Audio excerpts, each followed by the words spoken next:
Fala pessoal, dando continuidade ao nosso estudo sobre o princípio dos trabalhos virtuais, nesse vídeo nós vamos falar sobre apoios deformáveis e como o efeito destes impacta no cálculo de deslocamentos de estruturas isostáticas. Até então, nossas análises consideraram que os apoios eram indeslocáveis, isto é, os apoios simples travavam integralmente um deslocamento de translação, geralmente na vertical. Já o duplo trava os dois deslocamentos de translação e o engaste trava todos os graus de liberdade do nó, seja ele de translação ou rotação. Essa adoção é razoável em várias aplicações práticas, porém os apoios de certas estruturas se deformam quando carregados, como é o caso ilustrado na figura em tela. Na verdade, se formos rigorosos, não existe um apoio infinitamente rígido, tendo em vista que todo o corpo é deformável. Acontece que, em muitos casos, essas deformações dos apoios são tão pequenas que podem ser desconsideradas. Por exemplo, se eu chumbar com adesivo estrutural uma barra de aço na parede, faz até sentido eu presumir que a barra está engastada na parede, isto é, que todos os deslocamentos nesse apoio são nulos. Concordam? Pois bem, vamos avaliar o caso em tela. Aqui, essa viga AB se apoia em um apoio rígido na extremidade A e nessa viga CD na outra extremidade.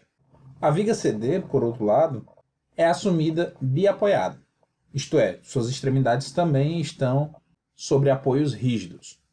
E aí, sob a ação dessa carga P, a viga AB vai descarregar uma parte dessa carga no apoio A e a outra parte na viga CD, de tal modo que essa viga que serve de apoio vai fletir sob esta ação. Se ao invés de uma viga, esse elemento CD fosse na verdade uma parede, seria razoável imaginar que a extremidade da viga que nela se apoia não tivesse deslocamento, afinal, a rigidez axial de uma parede é muito elevada. Fazendo aqui essa discretização, ou seja, analisando os elementos de forma isolada, a gente consegue notar aqui que a viga CD vai se deslocar uma quantidade significativa delta. Sendo assim, se nós ignorarmos a deformação desse apoio, nós estaremos subestimando esse deslocamento máximo ΔE da viga AB, que é acentuado por esse deslocamento delta do apoio. No caso das estruturas hiperestáticas, esse equívoco pode ser ainda mais perigoso, isto porque a distribuição dos esforços estará condicionada à rigidez da estrutura. Então, além de impactar na estimativa dos deslocamentos, essa eventual desconsideração da flexibilidade do apoio pode também impactar na estimativa dos esforços. Eu vou me aprofundar um pouquinho mais sobre isso em um exemplo que eu vou mostrar mais à frente. Beleza? Bom, vamos trazer aqui um exemplo prático em que o efeito dessa deformabilidade dos apoios é bem notável. No projeto dos pavimentos dos edifícios, é bem comum nós colocarmos vigas para diminuir os vãos das lajes e assim diminuir seus deslocamentos, né? Essa laje aqui de cima está apresentando uma deflexão elevada e a inserção de uma viga, como essa aqui da figura de baixo, faz com que esse deslocamento seja reduzido. Porém, para desempenhar efetivamente essa função, essa viga que foi inserida aqui deve ter rigidez suficiente para realizar o apoio, isto é, para impedir o movimento. Se essa viga se deslocar muito, sua existência, do ponto de vista da minimização dos deslocamentos da laje, perde um pouco de sentido. Concordam? Vamos imaginar aqui essa outra situação. Nesses modelos aqui que eu estou apresentando, as lajes estão discretizadas nessas barras verdes aqui, ou seja, está sendo empregado na análise da laje a analogia de grelha, e essas linhas brancas representam as vigas. Reparem que, do ponto de vista do deslocamento, é como se essa viga aqui não existisse. Parece que esses dois painéis de laje que se apoiam nela se comportam como um só e que, portanto, a viga não exerce efetivamente um apoio, isto é, ela não impede os deslocamentos da laje. Já as vigas de bordo, por outro lado, são capazes de impedir melhor esses deslocamentos e assim ser mais eficientes como um apoio. Mesmo assim, contudo, dá para a gente ver que esse apoio que a viga fornece não é rígido. Na verdade, deslocamento próximo a zero mesmo, nós só temos nesses pontos que são onde estão localizados os pilares. Os pilares, sim, são eficientes nessa restrição do deslocamento vertical, afinal, eles estão dispostos nessa direção, né? Portanto, ao assumir que a viga funciona como apoio rígido, nós estaremos assumindo um comportamento bem diferente do que ocorre na prática, compreendem? E o pior de tudo, contra a segurança. Beleza? Agora, já que se as lajes estivessem sobre a alvenaria estrutural, se ao invés de vigas aqui nós tivéssemos uma parede estrutural, aí sim seria conveniente assumir que os deslocamentos verticais, né, os deslocamentos transversais no contorno das lajes, são nulos. Então, pessoal, a condição de apoio altera o campo de deformações da estrutura e, em alguns casos, como nas estruturas reticuladas hiperestáticas, pode alterar também a distribuição dos esforços internos e as reações de apoio. Sendo assim, para que a gente tenha uma análise mais representativa, sem subestimar os deslocamentos e fazer estimativas equivocadas quanto aos esforços, é extremamente importante que nós consideremos a flexibilidade dos apoios nos casos em que eles são relevantes. Agora, como é que nós fazemos essa consideração da flexibilidade dos apoios no modelo estrutural? Existem duas formas. Ou a gente faz um modelo integrado, que para esse caso seria analisar as duas vigas como uma grelha, e como é feito aí para os pavimentos que eu acabei de mostrar. Aí sim a gente não precisa fazer nenhuma hipótese sobre a vinculação entre esses elementos, e os esforços e deslocamentos vão se distribuir naturalmente de acordo com a rigidez das peças. Ou a gente efetua a discretização, ou seja, separa os elementos estruturais, e representa a interação entre eles como uma mola, que é o que está representado aqui nessa figura. E aí, só para ficar claro alguns termos, pessoal, nesse caso, como a área de contato entre as vigas é pequena, a ligação entre elas é aproximada a um ponto e o apoio é considerado discreto. Agora, se, por exemplo, a viga estivesse apoiada ao longo de todo o seu comprimento no solo, nós teríamos um apoio contínuo de molas, é claro, se nós estivéssemos considerando a deformabilidade do solo, e este apoio contínuo a gente chamaria de base elástica, ok? Bom, e aí numericamente, né, no nosso modelo estrutural, essa mola será definida por uma constante K, que representa a razão entre a força aplicada na mola e a deformação nela produzida por essa força. E essa constante, que vai definir a proporcionalidade entre carga e deslocamento, só vai ser utilizado porque nas análises que a gente tem feito nas disciplinas de estruturas, né, desde a resistência dos materiais, nós consideramos que o material que compõe a estrutura possui comportamento linear elástico. Elástico porque tem a propriedade de voltar à posição inicial quando o carregamento é retirado, e linear porque o deslocamento no apoio é proporcional à força. Sendo assim, pela lei de Hooke, nós podemos, nesses casos de comportamento linear elástico do material, escrever o deslocamento no apoio, delta, em função da força F nele desenvolvida, a partir dessa constante de proporcionalidade K, que é denominada rigidez ou coeficiente de mola. A gente chama esse K de rigidez porque ele define a quantidade de deslocamento que uma força vai produzir, beleza? Sendo assim, a quantidade de deslocamento que vai ser restrito pelo apoio depende da sua rigidez, isto é, do valor de K. À medida que K tende ao infinito, a mola tende a se comportar como um apoio rígido. Nesse caso aqui, a mola tenderia a se comportar como um apoio simples. Bem, mas e aí, como é que a gente obtém esse valor de K?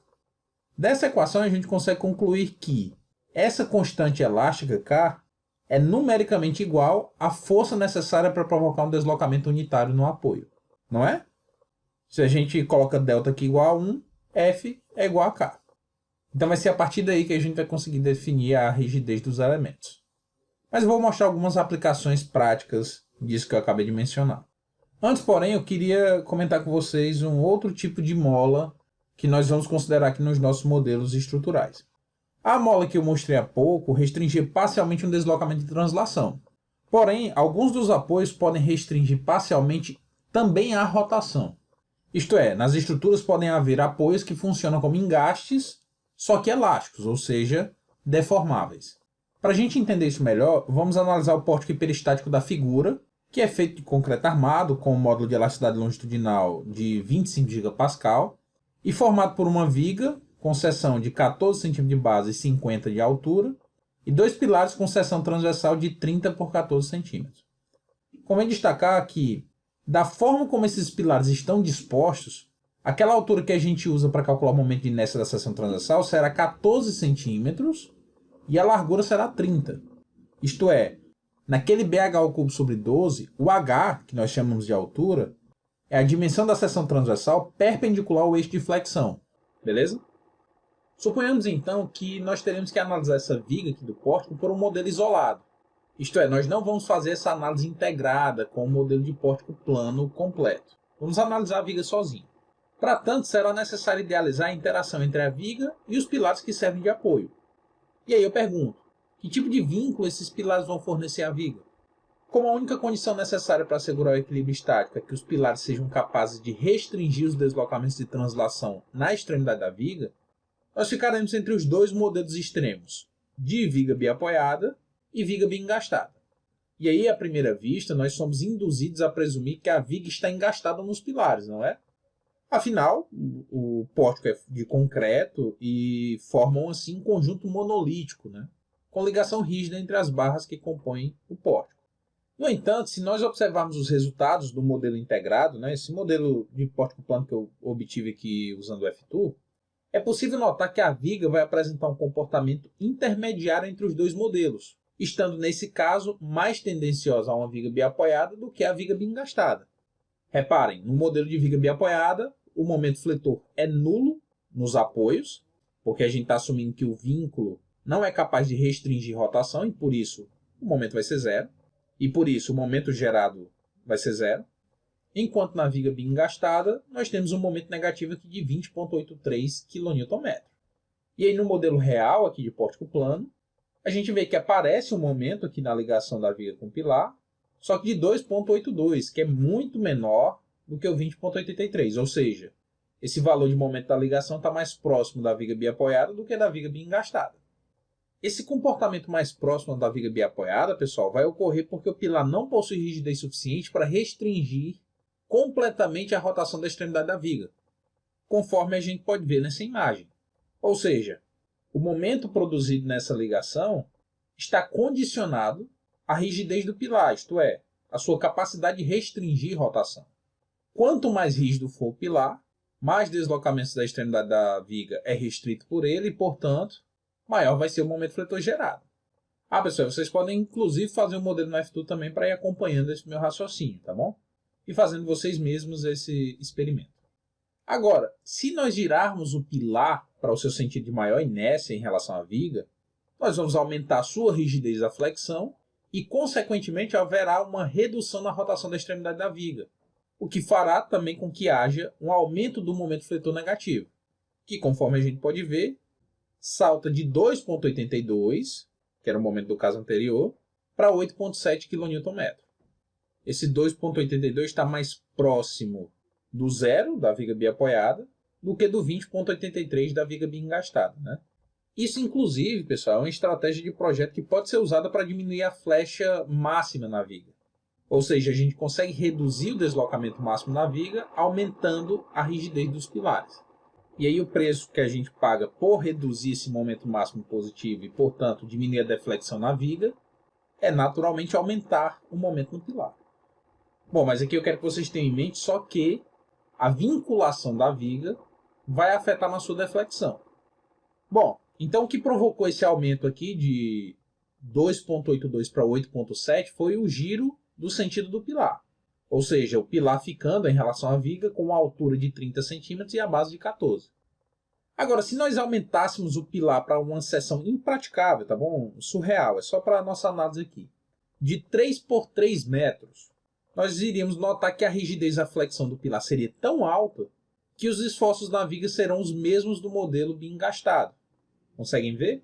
Aqui, ó, 20,83 igual à viga biengastada, que também é 20,83. Isto é, nesse caso, a rotação da extremidade da viga será integralmente restrita por esse pilar de rigidez extremamente acentuada. Agora, se, ao contrário, ao invés de aumentar a rigidez do pilar, colocando uma seção de 3 por 3 metros, nós levarmos o pilar a uma seção igualmente improvável de 3 centímetros por 3 centímetros, nós poderemos notar que os esforços serão os mesmos de uma viga biapoiada. E aí, pessoal, só frisando que esses resultados todos que eu obtive, né, são do mesmo pórtico. Eu só fiquei mudando no F2 as dimensões da seção transversal do pilar. Ou seja, a distribuição dos esforços na estrutura hiperestática, que fique claro, depende da rigidez relativa entre os elementos que compõem o sistema estrutural. Bom, mas e aí? Que modelo eu uso? Viga biapoiada ou viga biengastada? Se nós tivéssemos disponíveis apenas esses dois modelos, de viga biengastada ou viga biapoiada, ou seja, se nós tivéssemos apenas esses modelos com apoios rígidos, eu iria utilizar no dimensionamento da viga esse momento obtido a partir do modelo de viga biapoiada, que é o maior momento fletor em módulo. Concorda? E aí, para dimensionar os pilares e eventualmente dimensionar a armadura negativa da viga, eu usaria esse momento aqui obtido para a viga biengastada, que é o momento de 20,83. Ou seja, eu estaria montando aqui uma espécie de envoltório de esforços, pegando o máximo negativo, o máximo positivo entre esses dois modelos. Só que aí, pessoal, é claro, nós teríamos um dimensionamento conservador, né? A favor da segurança, tudo bem, mas contra a economia. Nas aplicações usuais, as vigas e pilares possuem rigidez com ordem de grandeza similar, fato que faz com que o modelo que melhor represente esse comportamento seja aquele que assume os apoios como molas. Nos pórticos usuais, em que se prepondera o efeito da flexão, as deformações axiais nos pilares não afetam de modo apreciável os deslocamentos de flexão das vigas, por exemplo. Porém, como a gente acabou de ver, a rotação da extremidade da viga varia muito de acordo com a rigidez do pilar, né? Por essa razão, presumir que os pilares impedem integralmente a translação e parcialmente a rotação costuma ser uma aproximação razoável. Ou seja, é aceitável modelar, nas condições usuais, o pilar como sendo um apoio rígido à translação, porém uma mola à rotação. Essa molazinha de rotação, que é o vínculo que eu chamei antes de engaste elástico, vai oferecer algum impedimento à livre rotação, fato que faz com que surja uma reação de momento M, que estará associada a uma rotação θ, já que a mola não tem rigidez suficiente para restringir integralmente essa rotação. Portanto, a constante da mola de engastamento elástico será igual ao momento absorvido pelo engaste dividido por sua rotação. E aí reparem que, de modo análogo ao que nós fizemos para expressar numericamente a rigidez daquela mola de translação. A diferença é que lá nós associávamos a força ao deslocamento linear para expressar numericamente essa rigidez. Enquanto no caso da mola de rotação, a gente associa a rotação do apoio ao momento produzido nele. Ok? E observem, pessoal, que se K tende ao infinito, θ vai tender a zero e o engaste elástico tende ao engaste perfeito. Entendido? Bom, então aqui está uma representação dos apoios rígidos que a gente tem trabalhado, né? O apoio simples ou de primeiro gênero é aquele que impede o deslocamento de translação, apenas um, que geralmente é o vertical. Mas nós também podemos ter um apoio de primeiro gênero que impede o movimento de translação na horizontal ou até mesmo inclinado, né? Já o apoio duplo restringe os dois deslocamentos de translação, vertical e horizontal, e por essa razão surgem duas reações de força. E por último, o engaste, que é o nosso apoio de terceiro gênero, impede os movimentos de translação e a rotação no nó vinculado, fato que faz com que surjam reações de força em oposição ao movimento de translação e uma reação de momento em oposição ao movimento de rotação. Agora aqui está sendo representado apoios deformáveis, né, ou seja, apoios formados por molas, que são equivalentes do ponto de vista estático aos apoios rígidos que eu acabei de mostrar. Quando a gente tem essa cobrinha aqui, né, esse símbolo, nós teremos uma mola que restringe o deslocamento de translação. Isso aqui não é uma mola engastada não, ok? Então aqui é uma mola que vai restringir apenas o deslocamento vertical e que, portanto, exercerá uma reação somente vertical. Agora, nesse segundo caso, nós vamos ter uma mola que vai travar parcialmente o deslocamento vertical e uma segunda mola que vai travar parcialmente o deslocamento horizontal, sendo, portanto, estaticamente equivalente a um apoio do segundo gênero, ok? Agora aqui nós temos aquela combinação, né, de um apoio rígido que vai travar o deslocamento vertical e horizontal integralmente, né, ou seja, esse apoio duplo, e uma mola que vai travar parcialmente o movimento de rotação, ok? E nós poderíamos ter ainda uma vinculação em que todos os graus de liberdade são parcialmente restritos, ou seja, esse nó está vinculado de tal modo que o deslocamento vertical, o deslocamento horizontal e a rotação não são, como no engaste perfeito, iguais a zero. Beleza? Agora vamos voltar lá sobre aquela discussão de como é que a gente faz para determinar a constante elástica, né, e, portanto, transformar um elemento estrutural em uma mola. Né?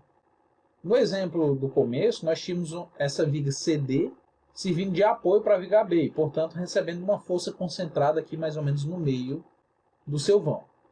Então, como é que a gente faz para obter a constante de mola que vai simular o apoio exercido por essa viga CD? Conforme eu já comentei lá no começo, a constante de mola pode ser entendida numericamente como a força necessária para provocar um deslocamento unitário. Ou seja, para determinar o seu valor, basta a gente aplicar na estrutura que serve de apoio uma força P no ponto no qual a estrutura analisada se apoia. E a partir daí a gente calcula o deslocamento nesse ponto devido à ação da força P. Então, para esse caso de uma viga biapoiada com uma carga concentrada P no meio do vão, esse deslocamento máximo, que eu estou chamando aqui de U, vai ser igual a PL ao cubo sobre 48EI. Como é que eu obtenho esse deslocamento? Aplicando o PTV, por exemplo. Ok? E aí, de posse desse deslocamento, a gente consegue determinar essa rigidez K dividindo a força que vai atuar no apoio, ou seja, a força P, pelo deslocamento. Portanto, se nós quiséssemos achar o valor daquele K para modelar aquela mola, bastaria a gente multiplicar 48 por EI e dividir por L ao cubo. Ou seja, pessoal, o que a gente está fazendo aqui é determinando o valor da força P que faz com que esse deslocamento U seja igual a 1. Ok? Se a gente igualar aqui U a 1 e isolar o P, a gente tem essa constante de mola K. E aí reparem, pessoal, nesse caso, que a rigidez está condicionada ao modo de elasticidade longitudinal, ao momento de inércia da seção transversal e ao comprimento da barra. Ou seja, está condicionada à rigidez da flexão. Esse 48 aqui surge devido à vinculação. Se fosse uma barra bem engastada, esse valor seria diferente de 48. Então, observe, o valor dessa constante de mola K é igual a uma constante qualquer, que depende da vinculação, vezes uma razão entre a rigidez da flexão EI e o comprimento da barra. Mas isso por quê, pessoal? A barra está sendo fletida, então essa rigidez que a gente está calculando é relativa à deflexão.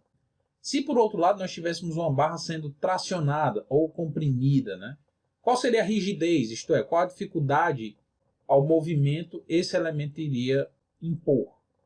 Para tanto, a gente faz a mesma coisa, calcula o valor da força P que faz com que esse deslocamento U seja igual a 1. E aí, se vocês lembrarem da resistência dos materiais, como é que a gente calcula esse deslocamento? Faz PL sobre EA. Se nós igualarmos U a 1, P vai ser igual a EA sobre L.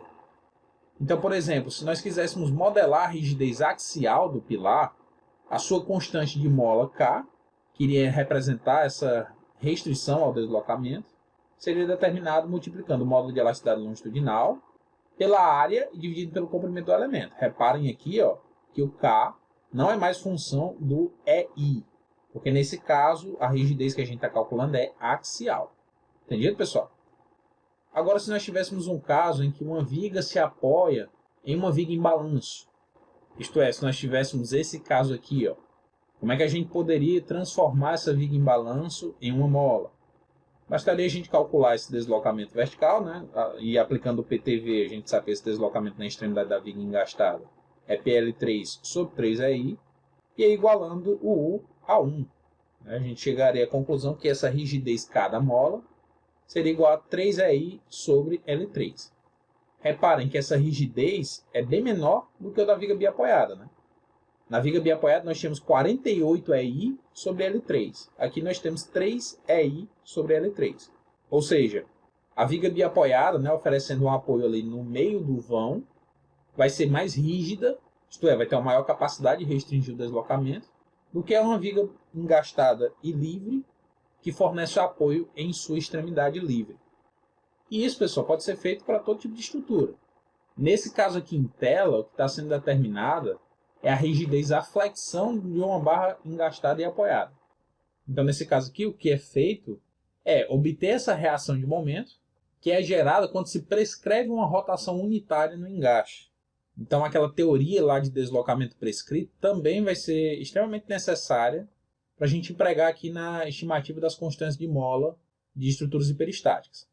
Mas isso eu vou abordar com vocês lá quando eu estiver apresentando o método das forças. Ok? Bom, é uma coisa que a gente faz muito na análise dinâmica de estruturas é transformar o comportamento de um edifício a um sistema massa-mola. Então, como é que a gente faz para transformar um edifício numa mola?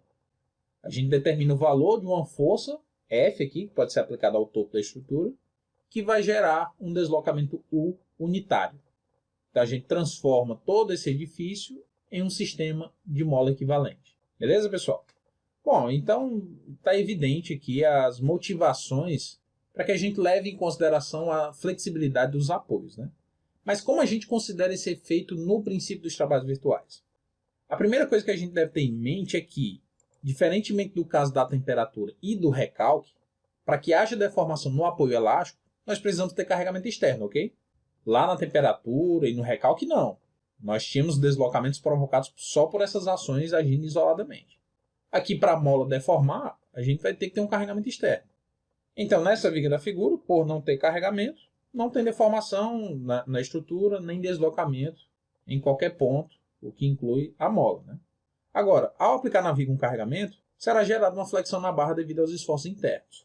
E o apoio, por ser elástico, vai se deformar essa quantidade U e, conforme a gente pode ver, vai acentuar os deslocamentos transversais ao longo da barra. O apoio, mesmo sendo elástico, deve ser tal que impeça o movimento de corpo rígido e, com isso, garanta o equilíbrio estático da estrutura. Sendo assim, nesses apoios vão surgir reações. Ok? Suponhamos ainda que a gente quer determinar esse deslocamento delta. E aí, o que a gente faz? Cria um estado virtual com uma força virtual aplicada no ponto em que se deseja determinar esse deslocamento. Essa ação virtual, então, vai gerar uma reação virtual na mola. E aí, pessoal, tal como no caso dos deslocamentos prescritos, o movimento do apoio, que nesse caso foi devido à sua deformação, vai gerar trabalho virtual externo. E o trabalho virtual será dado pelo produto do deslocamento real, pela força virtual associada, ou seja, pela reação de apoio virtual que se desenvolve na mola. Como sempre, no cálculo dos deslocamentos pelo princípio dos trabalhos virtuais, nós igualamos o trabalho virtual externo ao trabalho virtual interno. Nesse caso, o trabalho virtual das forças externas será dado pelo produto da força virtual P com o deslocamento real delta, mais o trabalho virtual devido à deformação do apoio elástico, que, conforme eu acabei de falar, será igual ao produto da reação virtual com o deslocamento real U. Eu coloquei aqui um somatório porque pode haver mais de um apoio elástico que vai gerar trabalho virtual, beleza? Mas nesse caso aqui da tela nós só temos um, né? Nem precisaria aqui desse símbolo do somatório. Pois bem, convém destacar que esse trabalho será sempre negativo. Por isso eu coloquei aqui o sinal. Mas por quê? As deformações nos apoios elásticos, pessoal, são sempre opostas aos esforços reativos. Ou seja, a estrutura empurra o apoio para baixo, deformando-o nesse sentido, e ele reage com força no sentido contrário a esse movimento. Ou seja, gera uma força de reação para cima. Portanto, como a força de reação estará sempre oposta ao movimento da mola, o trabalho será sempre negativo. Beleza? Bom, mas aí como é que a gente calcula esse deslocamento real da mola que eu chamei de U? Basta a gente dividir a reação real pela constante de mola K, concordam?